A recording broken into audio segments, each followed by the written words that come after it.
नमः श्रीवर्धमानाय निर्धूतकलिलात्मने सालोकानां त्रिलोकानां यद्विद्यादर्पणाय ते।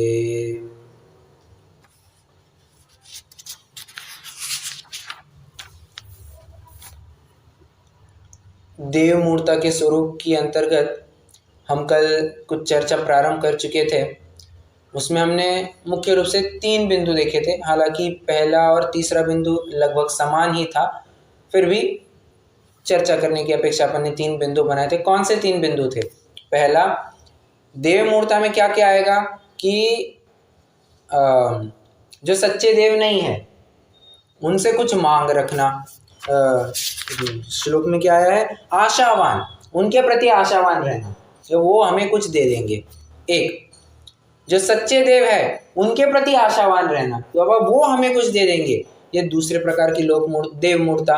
और तीसरी देवमूर्ता हमने ये विचार किया था कि जो व्यंतरादि है, स्वर्ग के देव हैं, उनसे वे हमारी कुछ सहायता कर देंगे, हम उनकी पूजा करना, वो भी देवमूर्ता के प्रकरण में चला जाएगा। मतलब जो देव नहीं है उनकी पूजा अर्चा करना, ये भी देवमूर्ता में चले जाएगा। इन 3 बिंदुओं के ऊपर चर्चा की थी। तो जो देव है, जो सच्चे देव है उनसे अपेक्षा रखना, और जो सच्चे देव नहीं है उनसे अपेक्षा रखना, इसकी लगभग अपन चर्चा पहले भी करके आ चुके हैं। जहां मैंने आपको डॉक्टर का एग्जाम्पल दिया था। क्या उदाहरण दिया था मैंने? उदाहरण ये दिया था, ना पहला डॉक्टर कुछ उपाय कर सका, ना ही दूसरा डॉक्टर कुछ उपाय कर सका। पहले डॉक्टर ने तो पहले ही डिस्क्लेमर दे दिया कि देखो, आप इनका व्यर्थ में समय जाया ना करें, आप स्वयं का भी समय जाया ना करें, पैसा भी बचेगा, आप तो इनकी समाधि की तैयारी कीजिए। अब दूसरे डॉक्टर ने क्या किया? पैसा खाया, समय खाया, आउटपुट तो वो भी कुछ नहीं दे सका। उसी प्रकार सम्यक दृष्टि जीव होता है। सम्यक दृष्टि जीव ये जानता है, सम्यक दृष्टि कह रहा हूँ मैं, हाँ, अपने देव होते हैं। देव कैसे होते हैं? वे कुछ देने में समर्थ नहीं, वो पहले ही कह देते हैं भाई मैं तुमको कुछ देने में समर्थ हूं ही नहीं, तुम्हारी केस हैंडल ही नहीं कर सकता मैं, तुम्हारी केस तुम्हारे पास है। अन्यमति क्या कहते हैं कि हाँ, हम आओ हमारे पास, हम तुम्हारी केस हैंडल कर लेंगे, परंतु करने में तो वे भी समर्थ नहीं होते हैं। इतनी बात पक्की है।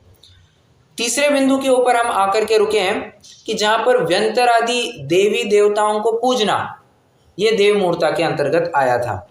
अब कैसे? देखिए, फेमस एग्जांपल है क्षेत्रपाल पद्मावती, धर्मेंद्र पद्मावती, बराबर। अब उसके ऊपर मैं कुछ चर्चा करना चाहूंगा। फिर वर्तमान में तो इतनी बुरी हालत है कि धर्मेंद्र पद्मावती की पूजा चलती है 55 मिनट, 5 मिनट पूजा चलती है 5 मिनट की, हो गया। मतलब जो वास्तव में देव है उनको तो रख दिया बाजू में, जो उनके बॉडीगार्ड है। मतलब ऐसा हो गया, नरेंद्र मोदी जी की हमने आओ भगत की 5 मिनट, उसके बॉडीगार्ड की आओ भगत की हमने 55 मिनट। ओहो, आप कैसे, आप बॉडीगार्ड है, आपकी वजह से ये सब हुआ, वरना पंत प्रधान रहते नहीं। अरे हाँ, बहुमान किसका होता है? मुख्य व्यक्ति का हुआ करता है। ये तो बस चपरासी हो गए, या यूं कहिए ये तो इनके अधीनस्थ व्यक्ति हो गए। इनकी पूजा अर्चा कैसे? होनी ही नहीं चाहिए। स्थूल उदाहरण के माध्यम से मैंने आपको बताने की कोशिश की। Point number 1। Point number 2, Dharmendra की मूर्ति कैसे होती है? कोई जानता है? धर्मेंद्र या क्षेत्रपाल की, धर्मेंद्र की बेसिकली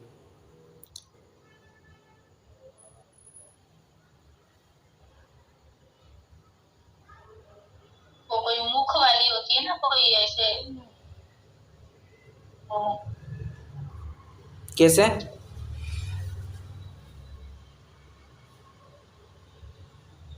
होता है एक हाथ में शस्त्र और एक हाथ में होती है मुंडी।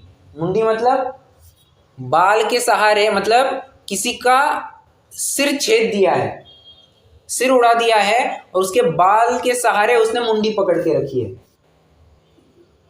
ऐसी होती है वो धर्मेंद्र की मूर्ति। अब ऐसे हिंसक व्यक्ति भगवान कैसे हो सकता है? भगवान तो वो हो जो अहिंसा के मार्ग पर चले, अहिंसा के तत्व का उपदेश दे और स्वयं भी उसी राह पर चले। ऐसे हिंसक व्यक्ति को हम भगवान कैसे कह सकते हैं? रागी द्वेषी भगवान कैसे हो सकते हैं? देखिए, ये बात ऐसी है जिसकी चर्चा आचार्य देव पहले भी करके आ चुके हैं। पंडित जी साहब को, अपने टीकाकार को ये लगा, अभी भी उनको तसल्ली नहीं हुई। उनको लग रहा है कि नहीं, सामने वाला जो शंकाकार है उसके मन में अभी भी ये क्या कहना चाहिए, एक आशा बैठी हुई है कि कहीं ना कहीं धर्मेंद्र, क्षेत्रपाल, पद्मावती ये हमारी सेवा कर देंगे। ये सेवा करेंगे मतलब हम इनकी सेवा करने से ये हमारी कुछ मदद कर देंगे। अभी भी उसको लग रहा है। ऐसी बात नहीं है। अगर अच्छा, प्रश्न ये भी अगर उनको पूछे कि भले आदमी तुम उनकी पूजा क्यों करते हो, पद्मावती, धर्मेंद्र, क्षेत्रपाल की पूजा क्यों करते हो, तो वे कहते हैं नहीं, उन्होंने रक्षा की। उन्होंने रक्षा की। तो रक्षा की कब की? 7वें दिन रक्षा की। पहले 6 दिन कहाँ थे? सो रहे थे क्या? 7वें दिन ही क्यों रक्षा की? Point number 1। अच्छा, रक्षा की बात हो गई। और बहुत बड़े भक्त हैं, बहुत भक्ति करते हैं। तुम ये नहीं जानते कि इतने सब सभा में एक सौधर्मेंद्र नाम का भी व्यक्ति होता है जिसकी भक्ति देखने सरीकी होती है। Point number 2। और कोई भक्ति मतलब उसकी ऐसी होती है, 1000 नेत्र बना करके वो भगवान का रूप निहारता है, इतनी भक्ति होती है उसकी। अब ये भक्ति दिखाओ व्यंतर आदि में, कहाँ देखी जाती है? नहीं देखी जाती। Point number 2। पॉइंट नंबर 3, पूछ करके किसको पूछ रहे हो तुम? व्यंतरों को। भले आदमी जिनके सम्यक्तों का ठिकाना नहीं है, सम्यक दर्शन का कोई आता पता नहीं है, उनको पूछना चले। पूजना ही था, वैसे पूजना तो गलत है, टोटली गलत है। पूजना ही था तो सर्वार्थ सिद्धि देवों को पूछते, उनको तो छोड़ दिया, वे तो सम्यक दृष्टि है, उनको तो छोड़ दिया और इन मिथ्या दृष्टियों को पूजने लग गए। देखो इनकी मति हर गई है। ऐसी ऐसी बात कह रहे हैं, मतलब बहुत कठोर बात है ये। पंडित जी साहब ने सब पॉइंट्स लिखे हुए हैं, आप पढ़ेंगे तो आपको सब ख्याल में आ जाएगा। और अल्टीमेटली आचार्य कुंद तो एक गाथा ही लिख चुके हैं, क्या? असंजदम न वंदे वत्थ विहीणो वितोण वंदिज दोण्य विहोंति समाना ए गोविण संजदो होदी। क्या कह रहे हैं? असंजदम न वंदे, असंयमियों की कभी भी वंदना नहीं है। असंयमी न वंद्य द्रुगहीन वस्त्र विहीन भी, दोनों ही एक समान है, दोनों ही संयत है नहीं। क्या कह रहे हैं? असंयमियों की कभी भी वंदना नहीं होती और द्रुगहीन मतलब मिथ्या दृष्टियों की भी कभी पूजा अर्चा नहीं हुआ करती। ध्यान रखना, वंदना, वंदामी, नमस्कार, नमोस्तु, नमामि, ये सब सिर्फ देव, शास्त्र और गुरु को ही होते हैं। थोड़ा अच्छे से कहना हो तो पंच परमेष्टि को होते हैं, थोड़ा और अच्छे से कहना हो तो 9 देवता को ही होते हैं। इनके अलावा किसी और को नमस्कार, नमोस्तु, वंदामी नहीं हुआ करता है। इसकी चर्चा हम भरपूर पांचवें गुणस्थान की जब चर्चा की थी 11 प्रतिमा के रूप में, उसमें बहुत चर्चा की है हमने कि अरे 11वीं प्रतिमाधारी ऐलक भी क्यों ना हो, उनके साथ भी इच्छामी इच्छाकार का ही व्यवहार होता है। नमोस्तु, वंदामी, वंदना उनके भी नहीं कही गई है। एक लंगोट, अरे एक लंगोट के एक धागा का भी परिग्रह रहा नहीं चलेगा, हमारे लिए वो वंदनीय नहीं है। इतनी कठोर बात है। और ये तो साक्षात रागी द्वेषी है, ये तो मिथ्या दृष्टि रागी द्वेषी है। इनकी पूजा कब से करने लग गए तुम? नहीं हो सकती है। क्षेत्रपाल की बात हुई, अब पद्मावती के बारे में तो और कठोर बात है। श्वेतांबर भाई तो मल्लीबाई कहते हैं, परंतु आज तक उनकी हिम्मत नहीं हुई कि मल्लीबाई कह करके उनकी एक हाथ मूर्ति स्त्री की बना दे। आज तक उनकी हिम्मत नहीं हो पाई है। बनवाते तो मूर्ति तो पुरुष की ही है। क्या कहना चाह रहा हूं, श्वेतांबर मत वाले क्या मानते हैं? 19वें तीर्थंकर मुनि सुव्रत भगवान, मल्लीनाथ भगवान को वह मल्लीबाई कह करके एक स्त्री का पात्र उनको दिया है, परंतु आज तक उनकी ये हिम्मत नहीं हो पाई है कि स्त्री कह करके भी उनकी स्त्री प्रतिमा बनाई जाए। प्रतिमा तो पुरुष की ही बनाते हैं। इतनी तो लाजबरू उन्होंने रखी है। और यहाँ पर तो तमाशा देखो, सीधे महिला ही ला करके खड़ी कर दी है। हाँ, बहुत विचित्र बात है, कभी भी नमस्कार नहीं हो सकता है। जैसा कि मैंने कहा, सिर्फ देव, शास्त्र और गुरु, इनको ही नमस्कार होता है। That's it. अब यहाँ पर कल अपन 2 गाथाओं की चर्चा कर रहे थे, आज उन 2 गाथाओं का थोड़ा और स्पष्टीकरण करूंगा मैं। कार्तिकेयानुप्रेक्षय की 319 और 320वीं गाथाएं हैं। अब अगर आप थोड़ा सा और आगे जाएंगे ना, 321, 22, 23 आगे की गाथा है, तो वहां पर कौन सा प्रकरण है आप जानते हैं? 321, 322, 323, इन 3 गाथाओं में किसका प्रकरण है आप जानते हैं? गेस। एग्जैक्टली। बहुत बढ़िया। क्रमबद्ध पर्याय का निरूपण किया है। मतलब एक प्रकार से देखिए, यहाँ पर भी उस क्रमबद्ध पर्याय या यूं कहिए भवितव्यता या वस्तु स्वातंत्र की बात की जा रही है। क्रमबद्ध पर्याय भी वस्तु स्वातंत्र की बात करता है, यहाँ पर भी वस्तु स्वातंत्र की बात की जा रही है। कहने का निष्कर्ष मेरा इतना ही है कि एक मोटा माटी अंदाज से ही हमें ख्याल में आ जाता है कि यहाँ पर स्याद्वाद अनेकांत वस्तु स्वातंत्र इसकी बात की जा रही है। कोई किसी का कर्ता धर्ता नहीं है, ये बात स्वयं लिखी जा रही है। आप करे और आप ही भरे, इसकी बात लिखी जा रही है। स्वयं करेगा, स्वयं भरेगा, इतनी बात कही जा रही है। देखिए अब क्या तर्क दे रहे हैं यहाँ पर। नय को विदेदि लच्ची न को विजीवस कुणदि उवयारम अवयारम कम्मं पिसुहासुहम कुणदि। क्या कह रहे हैं? नय को विदेदि लच्ची, कोई किसी को लक्ष्मी देने में समर्थ नहीं है। न को विजीवस कुणदि उवयारम, तथा किसी जीव का उपकार अपकार भी करने में समर्थ नहीं है। क्यों साहब, ऐसी क्यों बात है? उवयारम अवयारम, क्योंकि उपकार और अपकार जो है, कम्मं पिसुहासुहम कुणदि, ये सब कर्मजनित है। तुम्हारे भवितव्य में जो लिखा है, तुम्हारे नसीब में जो लिखा है, तुम्हारी होनहार जैसी है, कार्य तो वैसा ही होता है। मैं कितनी बार कह चुका हूं कि होता वही है जो मंजूर भवितव्य होता है। मंजूर खुदा नहीं, मंजूर भवितव्य होता है। एक श्लोक है, बहुत बढ़िया श्लोक है। अरे यार, स्टार्टिंग ही भूल गया मैं। लोकाश्चेतसि चिन्तयन्तनुदिनं कल्याणमेवात्मनः कुर्यात् सा भवितव्यता गतवती तत्तत्र यद्रोचते मोहोल्लासवशादति प्रसरतो हित्वा विकल्पान् बहून् रागद्वेष विशोज्झितरिति सदा सद्भिः सुखम स्थीयताम्। और ये पहले 2 लाइन में पूरा निष्कर्ष भर दिया है। क्या? लोकाश्चेतसि चिन्तयन्त्यनुदिनं कल्याणमेवात्मनः, ये समस्त जीव दिन में सुबह उठ करके ये विचार करते हैं कि मेरा हित किसमें होगा, मैं क्या करूं तो मेरा हित हो जाएगा।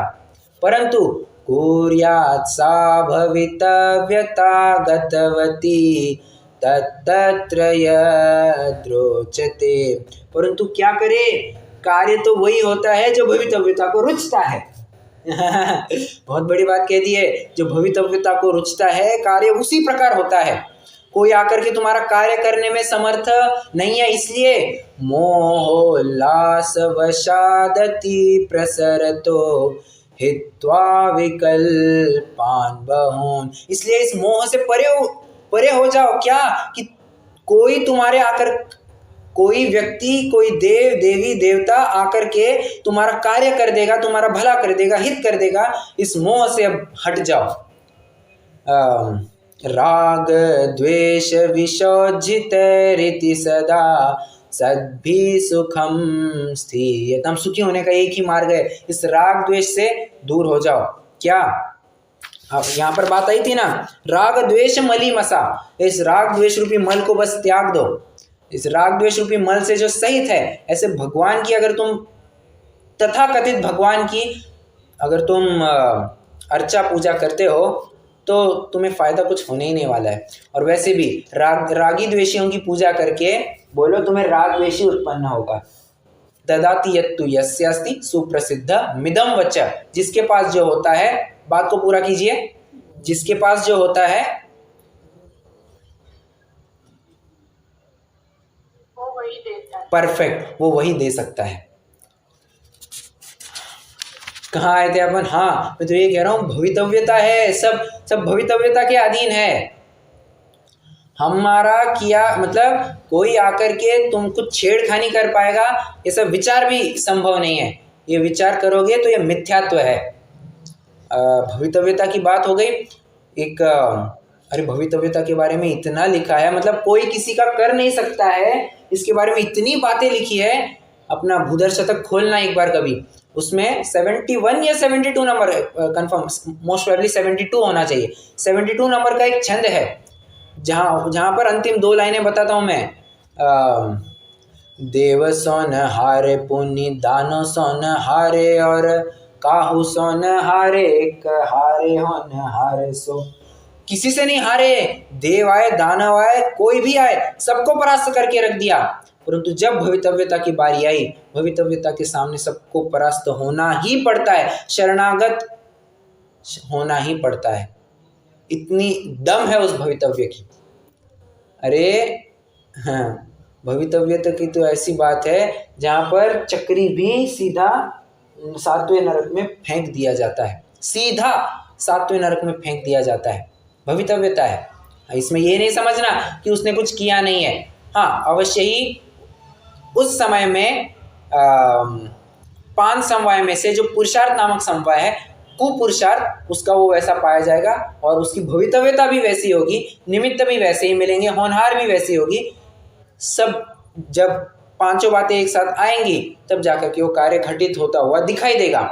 इसमें ये बात नहीं समझना कि सामने वाले का कोई पुरुषार्थ ही नहीं है, ना, पुरुषार्थ है, परंतु यहाँ पर फिलहाल भवितव्यता की बात चल रही है, इसलिए भवितव्यता को हीरो बनाया जा रहा है। ठीक है, आइए दूसरी गाथा पढ़ते हैं। भक्ति ये पूज्यमाणो विंतर देवो विदेदि जदि लच्छी तो किम धम्मम किरदि एवं चिंते सदिट्ठी। कह रहे हैं भक्ति, अगर भक्ति करने से, इनकी भक्ति करने से वे लक्ष्मी मतलब पैसा संपत्ति देने लग जाए, सुख सहूलियत देने लग जाए, तो धर्म करने का कोई मतलब ही नहीं बचा। धर्म करने से कुछ फायदा ही नहीं हुआ ना। अगर जब यही सब कुछ देने वाले हैं, देखो अगर यही सब कुछ देने वाले होते, पॉइंट नंबर 1, तो तीर्थंकर क्यों त्यागे? तीर्थंकरों ने भी तो इन्हीं की पूजा करनी चाहिए थी। तुम कह रहे हो पार्श्वनाथ की रक्षा इन लोगों ने की, तो बाद के जो वीतरागी केवली हुए उन्होंने फिर इन्हीं का आदर्श लेकर के इन धरणेन्द्र पद्मावती की पूजा करनी चाहिए थी। वह उन्होंने तो वैसा किया नहीं। उन्होंने क्या किया? वे तो अपने आत्मा में लीन रहे। जो प्रत्येक केवली अपनी पूर्व अवस्था में करता है वही कार्य वे करते रहे, बराबर। तो किम धम्मम किरदि एवं चिंतेहि सद्दिट्ठी। सम्यक दृष्टि बस यही विचार करता है कि अगर व्यंतर ही समस्त सुख को देने वाला रहा, धर्म का आचरण तो निष्फल हो जाएगा, टोटली निष्फल हो जाएगा। इसलिए निष्कर्ष इतना ही है कि रागी द्वेषी देवता को पूज करके अपना समय जाया होता है, अपने उपयोग भटकता है, अपनी ये आशाएं बढ़ती है कि ये हमें कुछ दे देंगे। और एक बात है, किसी एक हाथ दुक्के को मिल गया होगा, जो मन्नत मांगी, जो इच्छा की, वो एक हाथ दुक्के को मिल गई, इसका मतलब ये थोड़ी ना है कि सबको मिल जाएगा, कोई ज़रूरी नहीं है। और उसको भी जो मिला है वो अपने कर्म के अधीन ही होकर के मिला है। देखिए यहाँ पर पंडित साहब ने एक बहुत ज़बरदस्त बात लिखी है। इसलिए यह निश्चित है कि अशुभ कर्म का उपशम हुए बिना तथा शुभ कर्म का उदय आए बिना कोई देवादि भी सहाय नहीं होता है। प्रकरण क्या चला, 2-3 पैराग्राफ पहले प्रश्नकर्ता ये पूछ रहा है कि सीता के भी तो ये देवों ने आकर के मदद की, चांडाल आदि को भी तो देवों ने आकर के मदद की। द्रौपदी को चीर बढ़ायो, सीता प्रति कमल रचायो, अंजन से किए अकामी, दुख मेटो अंतर्जाम। ये देवों ने आकर के भी तो सहायता की है। अब बोलो इसमें आपका क्या उत्तर है? भले आदमी, ये तो तुम्हारे कुछ उदाहरण है। अगर देव ही सहायता करते तो प्रत्येक परिस्थिति में सहायता करनी चाहिए थी। सबसे पहला उदाहरण क्या दिया होगा? वे कह रहे भगवान आदिनाथ 6 महीने तक तो मान के ठीक था, उनको आहार की आवश्यकता ही महसूस नहीं हो। उन्होंने विचार किया कि आहार अपन को करना ही नहीं है, नियमबद्ध थे, प्रतिज्ञाबद्ध थे। अब अगले 7 महीने 13 दिन, 7 महीने 9 दिन, 7 महीने 13 दिन, जो कुछ भी हो देख लेना, उतने दिन वे आहार के लिए रोज जाते रहे, एक दिन भी उनको आहार नहीं मिला। इतने दिन देव कहाँ थे? और क्या सो गए थे क्या? और ये तो बात पक्की है कि गर्भ में आने के 6 माह पहले से ही, गर्भ में आने के 6 माह पहले से ही सब तैयारियां चालू हो जाती है। तो वे देव कहाँ गए? क्या वे भूल गए थे? क्या उनको इनकी हालत के बारे में पता नहीं था? पॉइंट नंबर 2, आना चाहिए था ना मदद के लिए। वास्तव में अंतराय कर्म का उदय मंद हुए बिना कौन सहायता करता है? बहुत क्रक्स लाइन लिखी है यहाँ पर, और कितना पढ़े तो इसमें कम ही है। फिर यहाँ पर 5 पांडवों का उदाहरण दिया। कह रहे 5 पांडवों को, युधिष्ठिर, भीम, अर्जुन, नकुल, सहदेव, सबको गरम लोहे के आभूषण पहनाए गए, सब चमड़ी वगैरह जल करके राख हो गई, फिर भी कोई देव सहायता करने क्यों नहीं आया? ये चक्र रत्न हलधर सा भाई काम नहीं आया। ये चक्रवर्ती थे, अर्धचक्री थे, इनको कोई मदद करने के लिए क्यों नहीं आया? दर दर की ठोकरें खा रहे हैं जंगल में पानी के लिए। देखो अर्धचक्री का जीव पानी के लिए तरस रहा है, वो भी कैसे, कहाँ पर? किसी घनघोर अटवी में, किसी जंगल में। और मरण कैसा हुआ? एक तीर के चलत कृष्ण की विनश गई काया। अरे जन्म ही कहाँ पर हुआ? जेल में हुआ। अगर पुण्य का उदय होता तो होता ना राजनगरी में, ऐसे जेल में हुआ। मतलब सब उदय की विचित्रता है। पुण्य उदय होगा तो सब अनुकूल दिखाई देगा, पाप का उदय होगा तो सब प्रतिकूल हो जाएगा। सब उदयाधीन है, कर्म बलवान है, कर्म के जो हमने किया है उसका फल हमें मिल रहा है, दैट्स इट। अरे अनंतमती की तो क्या हालत हुई होगी, आप विचार करना। सत्यानंदमती का क्या हुआ था? कितनी बार वेश्याओं के द्वारा बेची गई, कितनी बार राजा द्वारा बेची गई। राजा ने ही मतलब बेच दिया उसको कि बाबा मुझे ये नहीं चाहिए। सेठ द्वारा कितनी बार बेची गई, भील के द्वारा कितने बार हाथ वो बदल दिए गए कि हाँ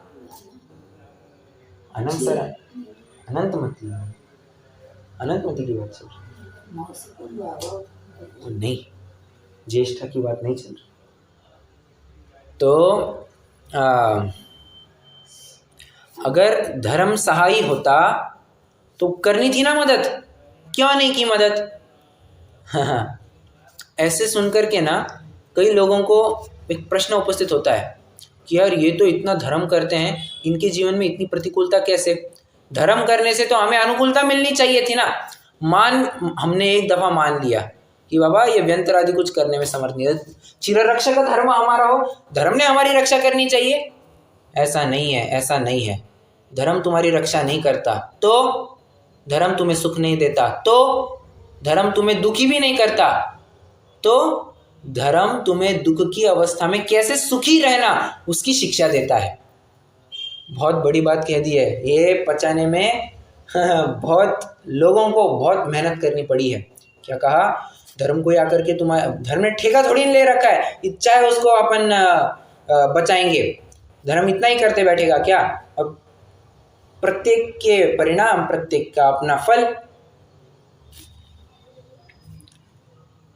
मैं तो ये कहना चाह रहा हूं, हम जो धर्म में प्रवृत्ति करते हैं, ऐसा नहीं है कि हमें प्रतिकूलताएं नहीं आएंगी, बिल्कुल नहीं, ये गलत बात है। क्या कहा? हम धर्म करेंगे तो हमें प्रतिकूलताएं नहीं आएंगी, ये भ्रम तोड़ देना चाहिए। ये मुझे बहुत बार भ्रम होता रहा कि यार अपन तो इतना धर्म का करते हैं, फिर भी हमें इतनी आपत्तियां क्यों? लोग हमें ठग के क्यों जाते हैं? लोग हमें क्यों फंसाते हैं? कितनी बार मुझे विचार आया है। मुझे पिताजी ने कई बार इसमें समझाने की कोशिश की है, बेटा मुझे एक बात बताओ, तुम्हारा टिकट कौन से काल का है, पहले काल का, दूसरे काल का, तीसरे काल का, चौथा, पांचवा या छठवा, कौन से काल का टिकट है तुम्हारा? पांचवें काल का टिकट है ना। भले आदमी, जब चौथे ही काल में सीता आदि पर ऐसी ऐसी आपत्ति आई है, तुम्हारी तो क्या ही बात है फिर? तुम्हें तो कंसिडरेशन भी मिलना नहीं चाहिए। तुम्हें कंसिडर किया, मतलब तुम्हें अभी तक प्रतिकूलताएं नहीं आई है, ये बहुत बड़ी बात है, इसी में समाधान है। ठीक है, इसी बात है। मतलब ये अपेक्षा बिल्कुल नहीं रखनी चाहिए कि धर्म कर रहे हैं तो हमें प्रतिकूलताएं नहीं आएंगी। धर्म हमें ये शिक्षा देता है कि उस प्रतिकूलता में भी कैसे स्वयं शांति से जिया जा सकता है। शादी नहीं हो रही है तो धर्म ने क्या किया? धर्म ने कोई छोकरी ला करके दी क्या? या पैसा नहीं मिल रहा है, धर्म ने कोई नौकरी ला करके दी क्या? धर्म तुम्हें एक ऐसी शिक्षा दे रहा है कि बिना नौकरी और बिना छोकरी मिले भी कैसे ब्रह्मचर्य से जिया जा सकता है, कैसे सीमित पैसों में भी जीवन बिताया जा सकता है, कम इच्छाओं आकांक्षाओं में भी जीवन बिताया जा सकता है। ये तुम्हें शिक्षा देता है। कोई आकर के तुम्हें तुम्हारा काम कर देगा, ऐसी बात बिल्कुल नहीं है। हाँ, इतनी बात पक्की है कि धर्म करते करते तुम्हें मोक्ष की प्राप्ति होगी, और साथ ही साथ मोक्ष जाते जाते तुम्हें साइड बाय साइड कुछ ऐसे जंक्शन पॉइंट्स आएंगे जहां पर तुम्हें अनुकूलताएं मिलेगी। ये बात उतनी ही सही है। उसके निमित्त उसी के उद्देश्य से करेंगे तब तो पाप बंद ही होना। क्या कहा?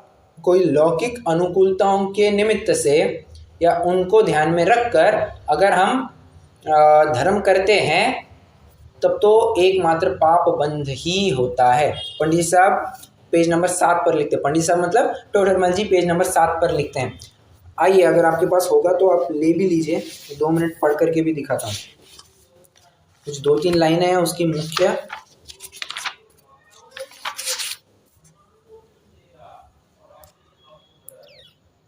हाँ देखिए, अथवा जिन शासन के भक्त देवाधिक हैं वे उस भक्त पुरुष को अनेक इंद्रिय सुख की कारणभूत सामग्रियों का संयोग कराते हैं और दुख की कारणभूत सामग्रियों को दूर करते हैं। इस प्रकार भी इस प्रयोजन की सिद्धि उन अनंताधिक द्वारा होती है।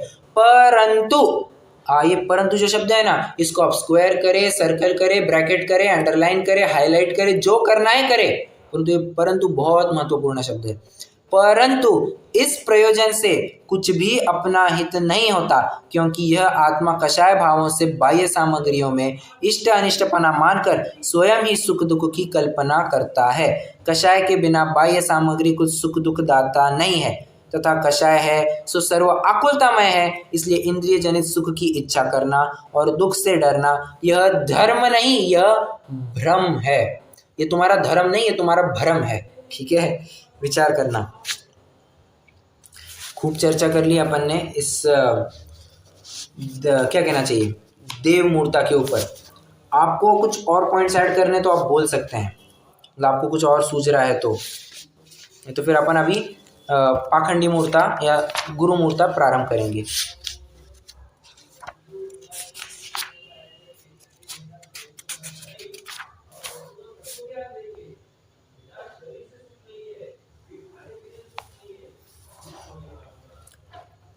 अच्छा, मुझे एक बात अभी याद आई है कि ये जो पद्मावती की पूजन है, इसका निषेध और किन बिंदुओं के आधार से किया जा सकता है? पद्मावती की मूर्ति कैसे होती है, कोई जानता है? पद्मावती की मूर्ति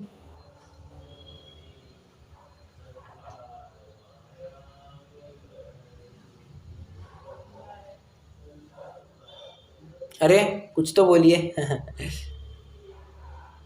या पद्मावती होती कहाँ पर है? वो देरासर में, डेरावासियों के देरासर में होती है। वैसे नहीं, उसकी मूर्ति किस प्रकार होती है? आपने गौर किया होगा तो सीधा भगवान को चिपक करके ही, पार्श्वनाथ भगवान की जो मूर्ति है उसको एकदम चिपक करके ही मतलब मुझे भी अच्छे से याद नहीं है, परंतु पार्श्वनाथ भगवान के ऊपर वो फण, और फण के ऊपर वो धर्मेंद्र पद्मावती ऐसा है, या फिर पद्मावती और उसके ऊपर भगवान, ऐसी कुछ है बात, मुझे भी ज़्यादा ज्ञान में नहीं, परंतु सीधा स्पर्श करता हुआ दिखाई दिया है। अरे ब्रह्मचर्य का दोष नहीं आएगा क्या? और ये तो सीधे सीधे दोष का पात्र है। नहीं, ये भी नहीं चलेगा। मतलब ब्रह्मचर्य नहीं होती है शायद, ऐसे बाजू में अलग से बिठाती है यहाँ पे। कहीं कहीं ऐसा है ना, कहीं कहीं पर वो पार्श्वनाथ भगवान उसके ऊपर फंड यूनिक बनाने के लिए कभी ऐसे करते हैं कि वो पीछे बिठाते हैं दोनों को कि वो हेल्प कर रहे हैं ऐसे। हाँ बराबर, परंतु कहने की बात यह है कि चिपका करके ही बनाते हैं ना। वो जो प्रतिमा वैसी बनाई जाती है, एकदम चिपका करके बनाई जाती है, हो गया ना, शील का दोष तो वैसे ही लग गया। तो मेरे कहने की बात तो वो है।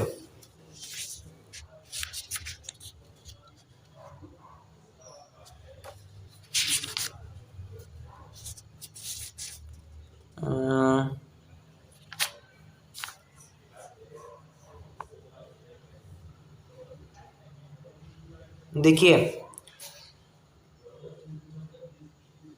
देवत्व रहित प्रकट असंभव तिर्यंच रूप को देव मानना, बड़ पीपल आदि वृक्षों को, नदी को, जल को, वायु को, अग्नि को, अनाज को देव मानना, सो सब देव मूर्ता है, अधिक क्या लिखे। कब एंड कैसा किया है इन्होंने? अच्छा, यहाँ पर शायद दिया है इन्होंने।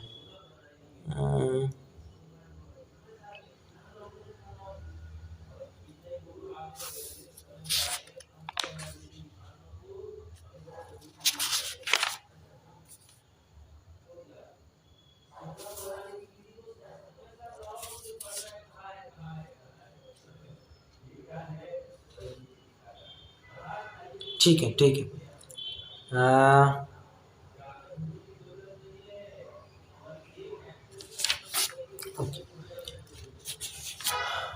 चलिए, ये अपन ने इसकी चर्चा, देव मूर्ता की चर्चा पूरी कर दी है। अब हम गुरु मूर्ता प्रारंभ करते हैं। हो सके तो गुरु मूर्ता भी आज ही पूरी हो जाएगी और फिर अपन 25वें श्लोक से कल प्रारंभ करेंगे। आइए पहले अपन 24वां श्लोक पढ़ते हैं। सग्रंथारंभ हिंसानां संसारावर्तवर्तिनां पाखंडिनां पुरस्कारो ज्ञेयं पाखंडी मोहनम। पाखंडी मोहनम, उसे पाखंडी मूर्ता कहते हैं। पाखंडी मूर्ता, पाखंडी मतलब तो कुगुरु होता है, तो कुगुरु मूर्ता। अरे तुम समझे नहीं अर्थ। पाखंडी का वास्तविक अर्थ कुगुरु नहीं, पाखंडी का तो वास्तविक अर्थ सच्चा गुरु होता है। कैसे? पाप खंडन, जो पाप का खंडन करे सो पाखंडी। आप कोई एक जन कह रहा था पागल, जो पाप को गलावे सो पागल। अरे मुनिराजों के इतने नाम है, बस ये बरबस अन्य मतियों के लोगों ने अपने इन उच्च शब्दों के साथ खिलवाड़ करके उनको उसको पूरा क्रम्बल करके उसको कहीं का नहीं छोड़ दिया। मतलब कितने ही शब्द है, जैसे नंगा, लुच्चा, पागल, पाखंडी और कुछ तो था ना, ये सारे शब्द है मुनिराजों के लिए है। लुच्चा क्यों कहते हैं? भले आदमी वो लॉन्च करते हैं। नंगा क्यों कहते हैं? अब अंतरंग और बहिरंग दोनों प्रकार के परिग्रह उन्होंने त्याग दिए हैं। सिंपल सी बात है। क्या कहते हैं? और पाखंडी, पाखंडी क्यों कहते हैं? पाप का खंडन करते हैं इसलिए पाखंडी। पागल क्यों? पाप को गलावे सो पागल। और हाँ, सो धर्म मुनि न करी धरिए तिनकी करतूत उच्चरिए। अब करतूत का मतलब क्या होता है लोक में? लोक में करतूत मतलब क्या?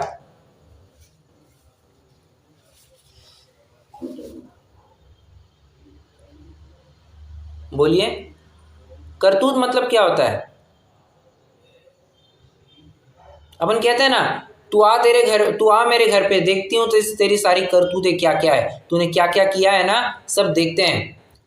करतूत मतलब लोक में ये खराब कार्य के रूप में, खराब कार्य इस अर्थ में प्रयोग किया जाता है।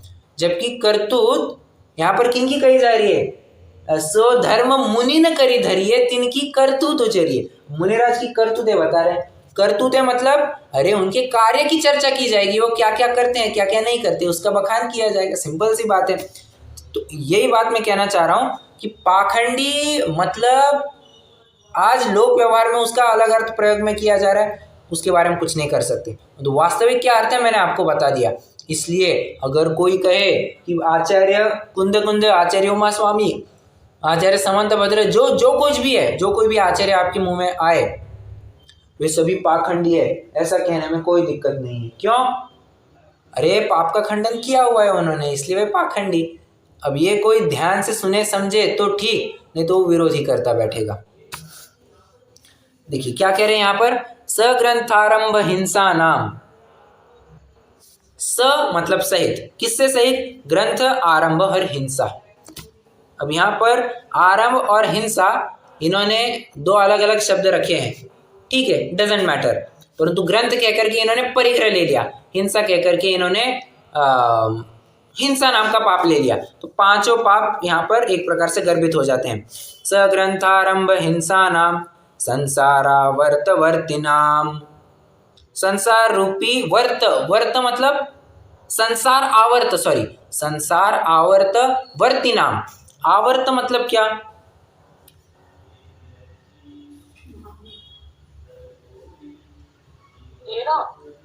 करेक्ट, आवर्त मतलब फेरा कहिए या फिर एक चक्र, एक गोल, वो कहते हैं ना आवर्त।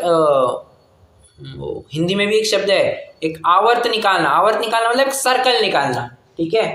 तो सर्कल निकालना, ये कहने की बात यह है कि काल चक्र का यहाँ परिचायक है, सॉरी भव चक्र का यह परिचायक है कि भव चक्रों में बस चक्रे लगाते रहना। वृत्त से तो मतलब नहीं है, सर्कल से वृत्त, आवर्त। आवर्त मतलब सर्कल ही ना। हाँ वही मतलब होगा इसका, आवर्त। यस, आवर्त मतलब सर्कल। और कौन सा सर्कल, कौन सा चक्र? तो कह रहे भव चक्र, भव चक्र की बात चल रही है। तो भी अरे भव चक्र का फेरा न एक कभी टला, यही बात कह रहे। संसार आवर्तवर्ती नाम, उसमें घूमते रहना। पाखंडी नाम पुरस्कारो ज्ञेयम पाखंडी मोहनम। तो कह रहे हैं संसार रूप भंवरों में प्रवर्तन करने वाले पाखंडियों को प्रधान मानकर उनके वचनों में आदर पूर्वक प्रवर्तन करना पाखंड मूर्ता है। मतलब साधु जो कहे बस वो मानना। अरे इन साधुओं की तो इतनी मतलब खुशामद करनी पड़ती है।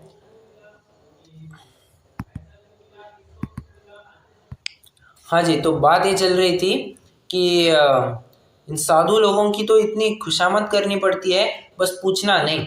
अब हाँ, तुम फलाना काम करो तो तुम्हारी फलानी सिद्धि हो जाएगी, ये मंत्र जपो तो ये काम हो जाएगा। अरे कोई ये ठेका लेकर के बैठे हैं क्या? साधु का काम क्या है?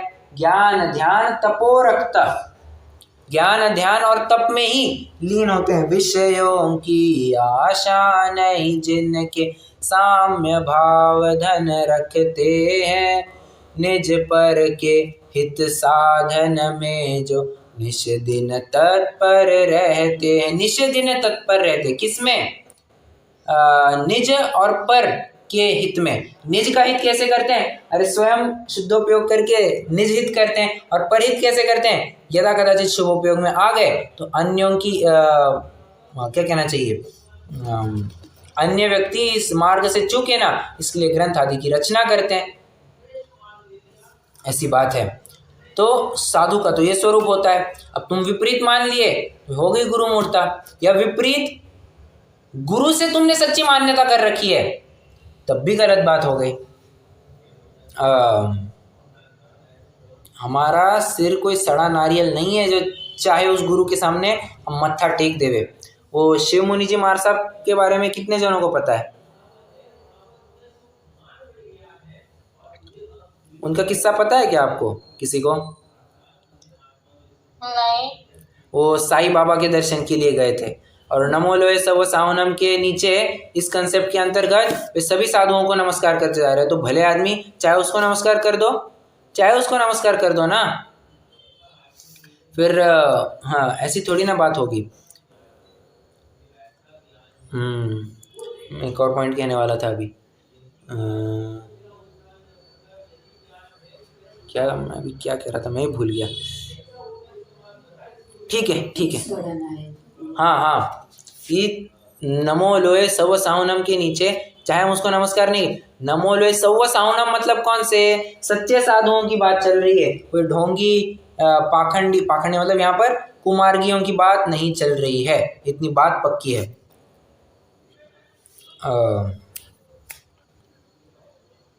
साधु, या यूँ कहिए कि आज अन्य मतियों के साधु, मतलब अन्य मतियों में भी साधु की एज सच प्रतिमा भी इतनी ठीक नहीं रही है। जब से वो फ्रॉड केस होने लग गए हैं, मतलब ज़बरदस्ती आदि के केसेस होने लग गए हैं, खेल ख़त्म है।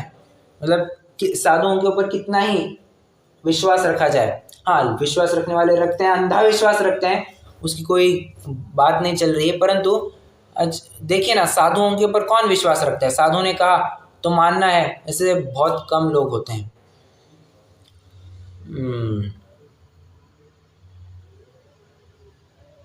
ठीक है, आइए यहाँ पर थोड़ा सा अपन भावार्थ पढ़ते हैं। जिनके अनेक प्रकार से रसों सहित भोजन में आसक्ति है, इसी कारण काम भोग बंध की कथा में लीन हो रहे हैं, परिग्रह को बढ़ाने के लिए दुर्ध्यानी हो रहे हैं। जो मुनि साधु आचार्य महंत पूज्य नाम से कहलाते हैं, लोगों से नमस्कार कराना चाहते हैं, वे कथा करते हैं, विषयों में लीन है, मंत्र तंत्र यंत्र जप मारण उच्चाटन वशीकरण आदि निंद्य आचरण करते हैं, वे सभी पाखंडी है। उन पाखंडियों के वचनों को प्रमाण मानना, उनका सत्कार करना, उन्हें धर्म कार्य में प्रधान मानना, वह पाखंड मूर्ता है। ठीक है,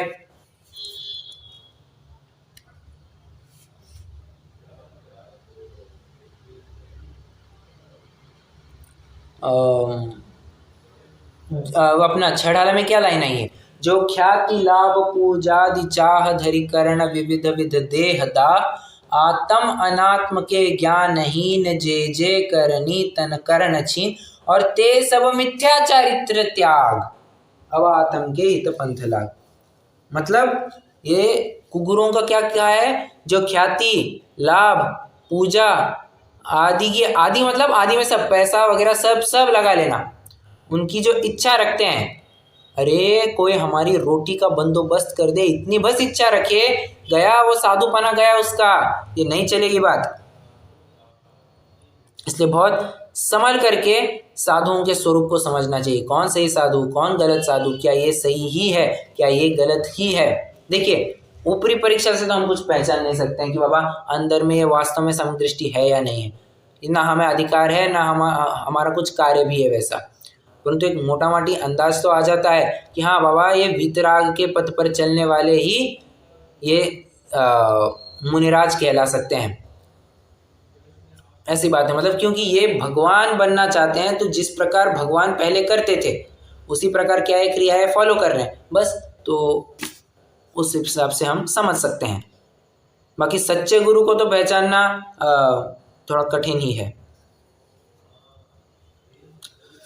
ओके, और क्या है?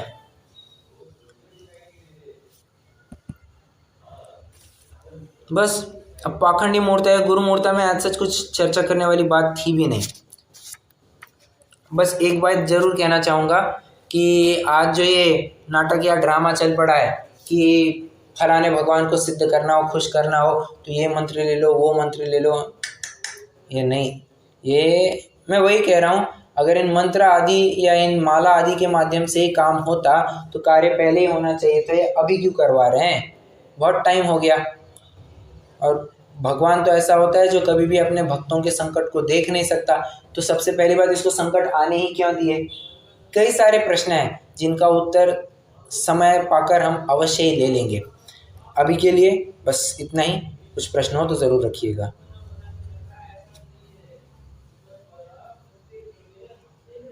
भैया जी हम इंदौर गए थे ना, हाँ, तो इंदौर एक मंदिर का नाम नवग्रह मंदिर है। ओके, वो अलग दिगंबर मंदिर है ऐसे। हाँ, तो वहाँ पे भगवान के नवग्रह के नाम पे भगवान को स्थापित किया था ऐसे, और नव भगवान को स्थापित किया था, और फिर ऐसे कि इनका जाप करने से आपको ये ग्रह पावरफुल होता है, ऐसे सब कॉन्सेप्ट थे वहाँ पे। फिर हमने पूछा, मैंने तो वो बोले कि अपने जैन भाई लोग सब दूसरे जगह पे ऐसे ऐसे जाते हैं, तो उनको यहाँ पे बेचने के लिए ऐसे किया है। अच्छा, मार्केटिंग कर रहे हैं, मतलब भगवान के नाम पे अब मार्केटिंग चल रही है। ये तो ऐसी बात हो गई जैसे कि अपने करेक्ट दिगंबर का ही मंदिर है। करेक्ट, वही मैं कहना चाह रहा हूँ। ये तो ये मार्केटिंग कर रहे हैं, मतलब धर्म को भी अब मार्केटिंग का साधन बना है, मतलब धर्म के नाम पर भी मार्केटिंग होने लगी है। देखिए क्या जमाना आ गया है। ऐसा है ना, शनिवार को शनि की पूजा करते हैं। हाँ। जाने के या भगवान जी की तो करो। बराबर, मतलब क्यों ऐसा तारीख या दिन भी निश्चित है कि इस दिन इसी भगवान की पूजा होगी। भले आदमी बाकी के भगवान के मुंह ताकेंगे क्या? ये तिजारा में भी चल रहा है ऐसा जो आप बता रहे हैं। हाँ, अभी नौग्रह का मंदिर बना है। मतलब सब कुप्रवृत्तियां आप चल पड़ी है। किसको समझाए, क्या समझाए, कितना समझाए। आप सभी जन समझदार है, इसलिए आपको समझाया जा रहा है और आप समझ रहे हैं। अगर आपको भी नहीं समझता तो आप शायद इस चर्चा में भी नहीं बैठते। As simple as that. बोलिए, रुकते हैं, जिनवाणी स्तुति करेंगे।